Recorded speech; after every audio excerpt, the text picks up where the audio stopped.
In the golden age of the Benin Kingdom, when bronze casters shaped stories in metal and the Oba's word was supreme law, there lived a master carver named Osaze.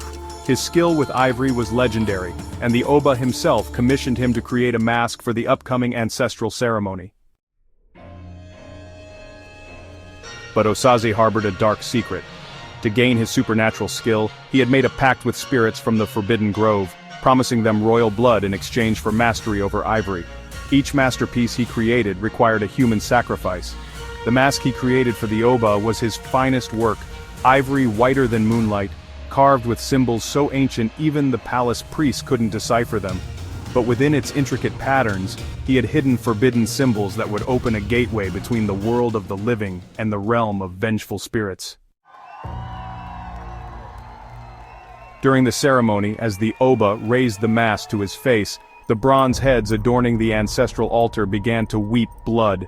The sacred pythons in the palace grounds coiled themselves into unnatural shapes, forming symbols that made the priests go mad upon seeing them. The mask fused to the Oba's face. From its eyes poured darkness older than the kingdom itself. The spirits Osaze had bargained with emerged, beings with bodies made of shifting bronze and eyes of burning ivory. They claimed not just the promised royal blood, but sought to possess the entire royal line. The palace descended into horror. Warriors who tried to fight the spirits found their weapons turning against them. Priests who attempted prayers discovered their tongues could only speak words that gave the spirits more power. The palace walls themselves seemed to breathe. Bronze plaques depicting the kingdom's history, now showing scenes of nightmare. The kingdom's most powerful priest-doctors gathered, realizing that dark forces had been woven into the very essence of the mask. They needed to break both the mask's power and Osaze's pact with the spirits. The battle between their protective magic and the spirits' ancient evil shook the kingdom's foundations. The final ritual required sacrifice from the royal bloodline, not in death, but freely given in life. The Oba's youngest son offered himself. His blood used to draw symbols of binding on every palace gateway.